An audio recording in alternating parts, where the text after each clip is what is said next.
ওম শান্তি। আজ 28 এপ্রিল 2024। অব্যক্ত বাপদাদার অমূল্য মধুর মহাবাক্য শুনব। এই অব্যক্ত মধুর মহাবাক্য 23 অক্টোবর 1999 বাপদাদা শুনিয়েছিলেন। তো শুনছি আজকের অব্যক্ত অমূল্য মধুর মহাবাক্য। সময়ের আওয়াজ দাতা হও। আজ সর্বশ্রেষ্ঠ ভাগ্য বিধাতা, সর্বশক্তি দাতা বাপ দাদা চতুর্দিকের সব বাচ্চাকে দেখে উৎফুল্ল হচ্ছেন। হতে পারে তারা মধুবনের সম্মুখে রয়েছে, অথবা দেশে বিদেশে স্মরণে শুনছে, দেখছে। যেখানেই বসে থাকুক, কিন্তু হৃদয় থেকে তারা সম্মুখে রয়েছে। সেই সব বাচ্চাকে দেখে বাপদাদা উৎফুল্ল হচ্ছেন। সবাই তোমরা উল্লসিত হচ্ছ তো? বাচ্চারাও প্রফুল্লিত আর বাপদাদাও প্রফুল্লিত। আর এটাই সদাকালের হৃদয়ের প্রকৃত পুলক দুনিয়ার দুঃখ দূর করে থাকে। হৃদয়ের এই পুলক আত্মাদের বাবার অনুভব করায়, কেননা বাবাও সদা সকল আত্মার জন্য সেবাধারী, আর তোমরা বাচ্চারা সবাই বাবার সাথের সেবা সাথী। তোমরা সাথী তো, বাবার সাথী। আর বিশ্বের দুঃখ পরিবর্তন করে সদা খুশির সাধন দেওয়ার সেবায় সদা উপস্থিত তোমরা, সদা সেবাধারী তোমরা। সেবা শুধু 4 ঘন্টা 6 ঘন্টা করো না তোমরা। প্রতি সেকেন্ড সেবার স্টেজে পার্ট প্লে করা পরমাত্মার সাথী তোমরা। সদা স্মৃতি আছে, এভাবেই সেবাও নিরন্তর রয়েছে। নিজেকে নিরন্তর সেবাধারী মনে করো তোমরা, নাকি তোমরা 8 থেকে 10 ঘন্টা সেবাধারী? এই ব্রাহ্মণ জন্মই স্মরণ এবং সেবার জন্য। আর কিছু করতে হবে কি? এটাই তো। প্রতিটি শ্বাস, প্রতিটি সেকেন্ড স্মরণ আর সেবার সাথে, নাকি সেবার ঘন্টা আলাদা আর স্মরণের ঘন্টা আলাদা? না, তাই তো। আচ্ছা, ব্যালেন্স আছে। যদি 100% সেবা রয়েছে, তো 100%ই স্মৃতি রয়েছে। 2-এর ব্যালেন্স আছে, প্রভেদ হয়ে যায়, তাই না? কর্মযোগীর অর্থই হলো কর্ম আর স্মরণ, সেবা আর স্মরণ। 2-এর ব্যালেন্স সমান সমান হওয়া উচিত। এমন নয় কোনো সময় স্মরণ বেশি আর সেবা কম, কিংবা সেবা বেশি স্মরণ কম। যেমন আত্মা আর শরীর যতক্ষণ স্টেজে আছে তখন সাথে সাথেই রয়েছে, তো আলাদা হতে পারে? সেই রকমই স্মরণ আর সেবা যেন সাথে থাকে। স্মরণ অর্থাৎ বাবা সমান, স্বয়ের সমানেরও স্মৃতি। যখন বাবা স্মরণ থাকে তো আপনা থেকেই সমানের স্মৃতি থাকে। যদি সমানে না থাকো তবে স্মরণও পাওয়ারফুল থাকে না। সমান অর্থাৎ বাবা সমান, সম্পূর্ণ সমানই হয় বাবা সমান। আর এই রকম স্মরণে থাকা বাচ্চারা সদাই দাতা হবে, গ্রহিতা নয়। দেবতা মানে যিনি দেন। তো আজ বাপদাদা সব বাচ্চার দাতা ভাবের স্টেজ চেক করছিলেন, যে কতদূর দাতার বাচ্চারা দাতা হয়েছে। বাবা যেমন কখনো নেওয়ার সংকল্প করতে পারেন না, দেওয়ার জন্য করেন। যদি বলেও থাকেন পুরানো সব কিছু দিয়ে দাও, তবুও তিনি পুরানোর বদলে নতুন দেন। নেওয়া মানে বাবার দেওয়া। তো বর্তমান সময়ে বাচ্চাদের একটা টপিক বাপদাদার খুব ভালো লাগে। কোন টপিক? বিদেশের টপিক। কোনটা? Call of time. তো বাপদাদা দেখছিলেন যে বাচ্চাদের প্রতি সময়ের কি আহ্বান রয়েছে। তোমরা দেখছো বিশ্বের জন্য, সেবার জন্য। বাপদাদা সেবার সাথী তো আছেনই, কিন্তু বাপদাদা দেখেন বাচ্চাদের প্রতি এখন সময়ের কি আহ্বান রয়েছে। তোমরাও বুঝতে পারো তো সময়ের আহ্বান কি? নিজের জন্য ভাবো, সেবার জন্য ভাষণ করছো তো, কিন্তু নিজের জন্য নিজের কাছেই জিজ্ঞাসা করো, আমার প্রতি সময়ের আহ্বান কি? বর্তমান সময়ের আহ্বান কি? বাপ দাদা দেখছিলেন যে এখনের সময় অনুসারে সব সময় প্রত্যেক বাচ্চার দাতাভাবের স্মৃতি আরও বাড়াতে হবে। হয় তা স্ব উন্নতির জন্য দাতা ভাবের ভাব, অথবা সকলের জন্য স্নেহ ইমার্জ রূপে প্রতীয়মান হতে হবে। যে যেমনই হোক, যাই হোক, আমাকে দিতে হবে। তো দাতা সদাই অসীম বৃত্তির হবে, সীমাবদ্ধতার নয়। আর দাতা সদা সম্পূর্ণ পরিপূর্ণ হবে। দাতা সদাই ক্ষমাশীলতার মাস্টার সাগর হবে। এই কারণে সীমাবদ্ধ দুনিয়ার যে আপন সংস্কার কিংবা অন্যের সংস্কার তা ইমার্জ হবে না, মার্জ হবে। আমাকে দিতে হবে, কেউ দিক না দিক, কিন্তু আমাকে দাতা হতেই হবে। কোনো আত্মা সংস্কারের বশীভূত বা পরবশ হোক, সেই আত্মাকে আমার সহযোগ দিতে হবে। তাহলে কারো সীমাবদ্ধ সংস্কার তোমাকে প্রভাবিত করবে না। কেউ মান দিক আর কেউ না দিক, তারা না দিলেও কিন্তু আমাকে দিতে হবে। এরকম দাতা ভাব এখন ইমার্জ হওয়া দরকার। মনে ভাবনা তো আছে, কিন্তু যেন না আসে। আমাকে করতেই হবে এমন কোনো আচরণ কিংবা বল যা তোমার কাজের নয়, ভালো লাগে না, তা নিও না। খারাপ জিনিস নেওয়া হয় কি? মনে ধারণ করা অর্থাৎ নেওয়া, মাথায়ও পর্যন্ত নয়, মাথাতে। বিষয় ঢুকে গেছে না, সেটাও নয়। যখন জিনিসই খারাপ, ভালো নয়, তখন মাথায় আর মনে নিও না, অর্থাৎ ধারণ করো না। তাছাড়াও নেওয়ার পরিবর্তে দাতা হয়ে শুভ ভাবনা, শুভ কামনা দাও, নিও না। কেননা এখন সময় অনুসারে যদি মন আর মাথা খালি না হবে, তবে নিরন্তর সেবাদারী হতে পারবে না।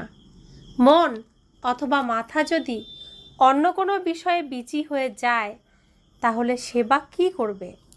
তারপরে লৌকিকে যেভাবে কেউ 8 ঘন্টা, কেউ 10 ঘন্টা ওয়ার্ক করে, সেভাবে এখানেও হয়ে যাবে 8 ঘন্টার সেবাধারী, 6 ঘন্টার সেবাধারী।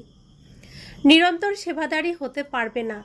হয় মনসা সেবা করো, অথবা বাণী দ্বারা, অথবা কর্ম অর্থাৎ সম্বন্ধ সম্পর্ক দ্বারা প্রতি সেকেন্ড দাতা অর্থাৎ সেবাধারী। বুদ্ধিকে খালি রাখলে বাবা সেবার সাথী হতে পারবে। তোমাদের সবার প্রতিজ্ঞা কি? সাথে থাকবে, সাথে যাবে, প্রতিজ্ঞা রয়েছে তো? নাকি বাবা আপনি সামনে থাকুন, আমরা পিছনে পিছনে যাব? না, তাই তো? সাথে থাকার প্রতিজ্ঞা আছে তো? তো বাবা সেবা ব্যতীত থাকেন? স্মরণ ব্যতীতও থাকেন না। যতটা বাবা স্মরণে থাকেন, ততটা তোমরা পরিশ্রমের সাথে থাকো। থাকো স্মরণে, কিন্তু পরিশ্রমের সাথে, অ্যাটেনশনের সাথে। আর বাবার জন্য আছেই বা কি? পরম আত্মার জন্য আত্মারাই রয়েছে।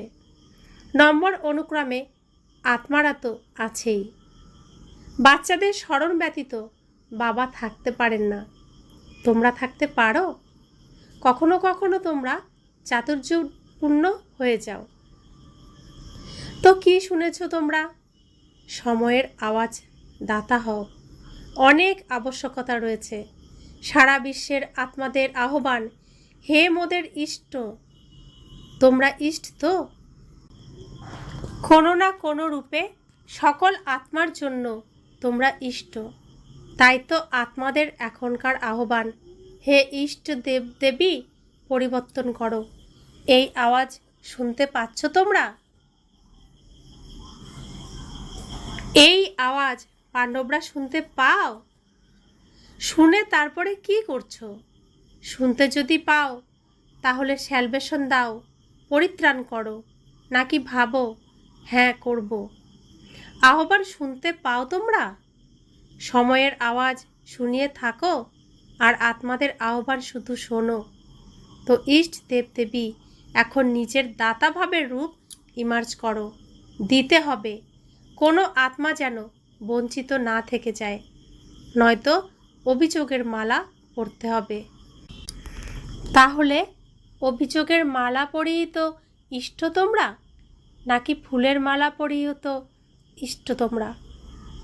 কোন ধরনের ইষ্ট তোমরা? পূজ্য তো?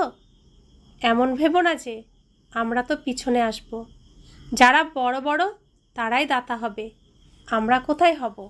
কিন্তু না, সবাইকে দাতা হতে হবে।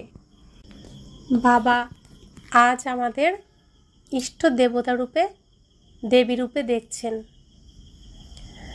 তো যারা ঈশ্বরীয় বিশ্ববিদ্যালয়ে এখন নিয়মিত আসেন না কিংবা অল্প সময়ের জন্য এসেছেন, তারা হয়তো ভাবছেন আমি কি আর দেবী হব, আমি তো কোনো শ্রীমত মানতে পারি না। কিন্তু কলিযুগে ছোটোখাটো কোনো এলাকাতেও কুলদেবী থাকে। তো অল্প কিছু সংখ্যক মানুষের তারা দেবী। তো যারা অল্প সময়ের জন্য বাবার কাছে পড়াশোনা করেছেন, ঈশ্বরীয় কুলে জন্মগ্রহণ করেছেন, একটু সময়ের জন্য হলেও তারা দেবী রূপে পুজো পাবে। তো বাবা তাই আমাদেরকে বলছেন যে তৈরি হতে। তো বাবা বলছেন, ফার্স্ট টাইম যারা মধুবনে এসেছো তারা হাত উঠাও। যারা ফার্স্ট টাইম এসেছো তারা দাতা হতে পারো, নাকি দ্বিতীয় তৃতীয় বছরে দাতা হবে? যারা 1 বছরের তারা হতে পারো? হ্যাঁ জি, খুব ভালো, হুঁশিয়ার তোমরা। বাপ দাদা মনোবলের প্রতি সদা খুশি হন। হতে পারে 1 মাসের বাচ্চাও আছে, এরা তো 1 বছর কিংবা 6 মাস হয়েছে হবে, কিন্তু বাপ দাদা জানেন যে 1 সালের হোক বা 1 মাসের হোক, 1 মাসেও নিজেকে ব্রহ্মাকুমার কিংবা ব্রহ্মাকুমারী বলে থাকে। তো ব্রহ্মাকুমার এবং ব্রহ্মাকুমারী অর্থাৎ ব্রহ্মা বাবার অবিনাশী উত্তরাধিকারের অধিকারী হয়ে গেছো। ব্রহ্মাকে বাবা বলে মেনেছ, তবে কুমার কুমারী হয়েছে তো। সুতরাং ব্রহ্মাকুমার এবং ব্রহ্মাকুমারী, বাবা ব্রহ্মা শিব বাবার অবিনাশী উত্তরাধিকারের অধিকারী হয়েছ না? নাকি 1 মাসের, সেজন্য উত্তরাধিকার পাবে না? যারা 1 মাসের তাদের উত্তরাধিকার লাভ হয়। যখন উত্তরাধিকার পেয়ে গেছো তখন দেওয়ার জন্য দাতা হতে হবে। তো যা কিছু জিনিস প্রাপ্ত হয়েছে তা দেওয়া শুরু করা উচিত। তো যদি বাবা মনে করে কানেকশান জুড়ে নাও, তবে একদিনেও অবিনাশী উত্তরাধিকার নিতে পারো। এরকম নয় যে এটা ভালো, কোনো শক্তি আছে, বোধগম্য তো হচ্ছে, এটা নয়। অবিনাশী উত্তরাধিকারের উত্তরাধিকারী হয় বাচ্চারা, বুঝবে দেখবে নয়। ভগবানকে বোঝার জিনিস, দেখার জিনিস নয়, অনুভব করার জিনিস। যেরকম আমরা অক্সিজেন নিই নিঃশ্বাসের সাথে, এটা কি দেখার জিনিস নাকি অনুভব করার জিনিস? ভগবানও ঠিক সেরকম, দেখার জিনিস নয়, অনুভব করার জিনিস, বোঝার জিনিস। যদি একদিনেও হৃদয় থেকে বাবা মেনেছ, তো উত্তরাধিকারের অধিকারী হতে পারো। তোমরা সবাই অধিকারী। তো তোমরা সবাই ব্রহ্মাকুমার ব্রহ্মাকুমারী, তাই তো? নাকি হয়ে গেছো, নাকি হতে এসেছো? কেউ তোমাদের বদলাতে পারবে না। ব্রহ্মাকুমার ব্রহ্মাকুমারীর পরিবর্তে শুধু কুমার কুমারী হয়ে যাবে, হতে পারে না। ব্রহ্মাকুমার আর কুমারী হওয়াতে কত লাভ আছে? 1 জন্মের লাভ নয়, অনেক জন্মের লাভ। পুরুষার্থ অর্ধেক জন্মের, অর্থাৎ তোমাদের জন্মের চতুর্থাংশের, আর পালব্ধ রয়েছে অনেক জন্মের। তো বাবা বলছেন, পড়াশোনা হলো আমরা যে জন্ম নিয়েছি, যতটা জন্ম নিয়েছি তার চতুর্থাংশের 1 অংশের পুরুষার্থ, অর্থাৎ এই অন্তিম জন্মেই তো আমরা শুধু পুরুষার্থ করছি, আর প্রালব্ধ পাবো 21 জন্মের তো ফিক্সড ডিপোজিট পাবই। কলিযুগের অন্তিম সময় পর্যন্ত আমরা এর প্রারব্ধ পাব। লাভই লাভ, তাই না? বাপদাদার সময় অনুসারে বর্তমান সময় বিশেষ একটা বিষয়ে অ্যাটেনশান দিয়েই থাকেন, কেননা বাপদাদা বাচ্চাদের রেজাল্ট দেখতে থাকেন। তো রেজাল্ট দেখা গেছে, মনোবল খুব ভালো রয়েছে, লক্ষ্যও খুব ভালো।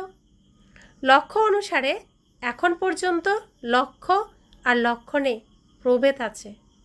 নম্বর 1 লক্ষ্য রয়েছে সবার। যে কোনো কাউকেও যদি বাপদাদা জিজ্ঞাসা করবেন তোমাদের লক্ষ্য 21 জন্মের রাজ্যভাগ্য নেওয়ার নাকি সূর্যবংশী হওয়ার বা চন্দ্রবংশী, তবে কিসের পক্ষে সবাই হাত উঠাবে? সূর্যবংশীতে, তাই তো? কেউ আছে যে চন্দ্রবংশী হতে ইচ্ছুক, কেউ রাম হওয়ার আছে, কেউ নেই। এক তো কেউ হও, কাউকে রাম হতেই হবে তো। কেউ একজন হাত তুলেছে, ভালো, নয়তো রামের সিট খালি থেকে যাবে। তো লক্ষ্য সকলেরই খুব ভালো। লক্ষ্য আর লক্ষণে সমতা, তাতে অ্যাটেনশন দেওয়া অত্যন্ত প্রয়োজনীয়। তার কারণ কি? যা আজ তোমাদের শোনানো হয়েছিল, কখনো কখনো তোমরা গ্রহিতা হয়ে যাও। এটা হওয়া উচিত, এটা করে দিক, সহযোগ দিক, যদি বদলায় তো আমি বদলাবো, এই পরিস্থিতি ঠিক থাকলে আমি ঠিক থাকব। এটা হলো গ্রহিতা হওয়া, দাতাভাব নয়। কেউ দিক বা না দিক, বাবা তো সব কিছু দিয়ে দিয়েছেন। বাবা কাউকে অল্প দিয়েছেন আর কাউকে বেশি দিয়েছেন কি? একই কোর্স তো, 60 বছরের হও বা 1 মাসের হও, কোর্স তো একই। নাকি যারা 60 বছরের তাদের কোর্স আলাদা, আর যারা 1 মাসের তাদের কোর্স আলাদা। তারাও সেই কোর্স করেছে এবং এখনও সেই একই কোর্স আছে। সেই জ্ঞান, সেই প্রীতি, ভালোবাসা, সেই সর্বশক্তি আছে, সব একরকম আছে। তার 16 শক্তি আর 8 শক্তি একরকম নয়। সবার একরকম উত্তরাধিকার আছে। তো বাবা যখন সবাইকে পরিপূর্ণ করে দিয়েছেন, তখন পরিপূর্ণ আত্মা দাতা হয়, গ্রহিতা নয়।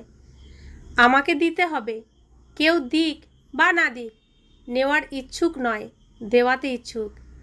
আর যত দেবে, দাতা হবে, ততই ঐশ্বর্য ভাণ্ডার বাড়তে থাকবে।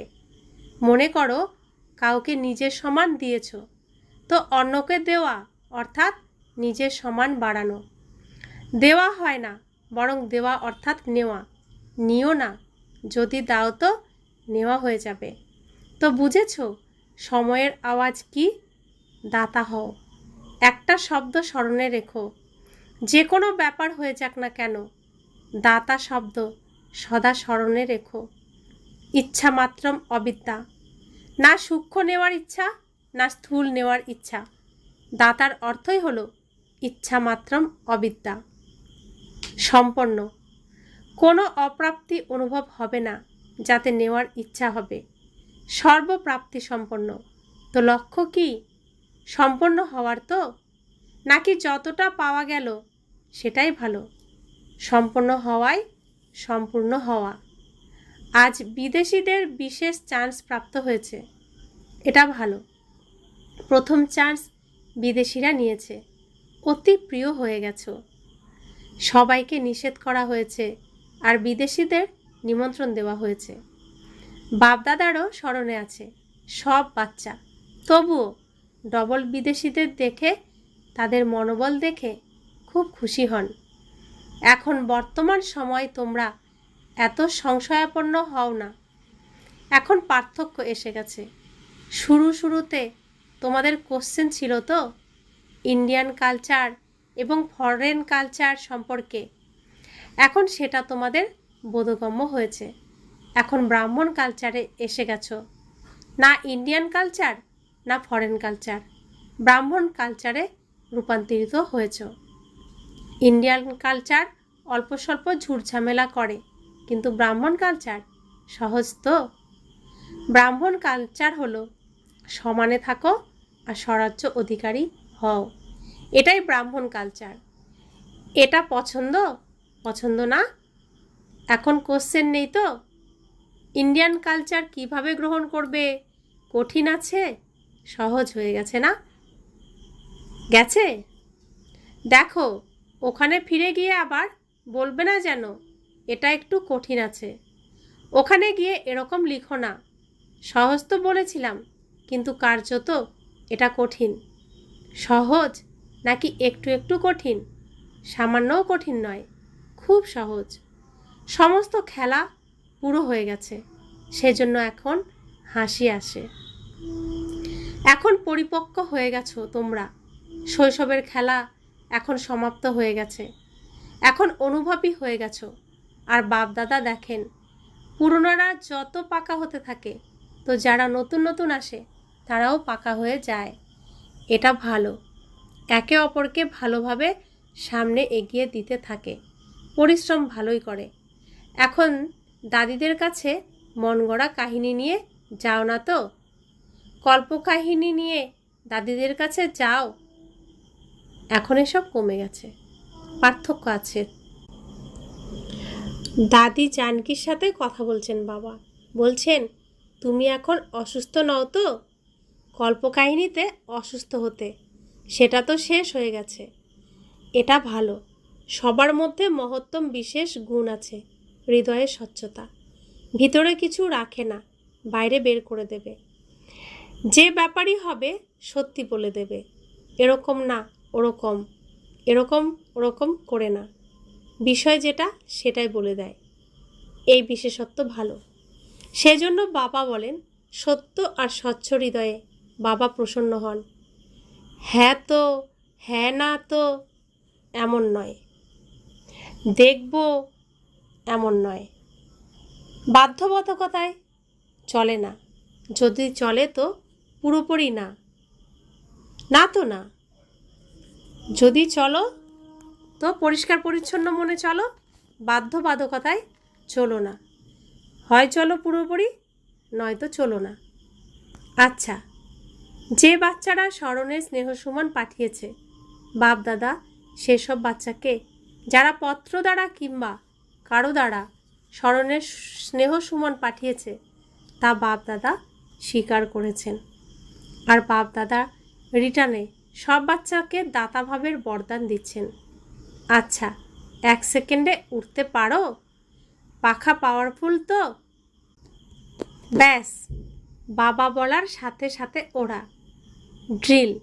চতুর্দিকের বাবা সমান দাতাভাবের সর্বশ্রেষ্ঠ ভাবনা রাখা শ্রেষ্ঠ আত্মাদের, যারা নিরন্তর স্মরণ আর সেবায় তৎপর থাকে, পরমাত্মা সেবার সাথী বাচ্চাদের, যারা সদা লক্ষ্য আর লক্ষণ সমান বানায়, সদা বাবার স্নেহ আর সমান ও সমীপ হয়ে বাপদাদার নয়ন দ্বারা হয়, সদা বিশ্ব কল্যাণের ভাবনায় থাকা দরাজ দিল মাস্টার ক্ষমা সাগর বাচ্চাদের, যারা দূরে বসে আছে, বধূমরের নিচে বসে আছে, এবং বাপ দাদার সামনে থাকা সকল বাচ্চাকে স্মরণ, স্নেহ আর নমস্কার।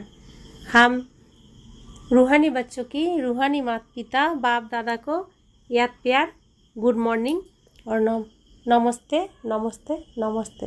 शुक्रिया बाबा, शुक्रिया बाबा, शुक्रिया। বরদান।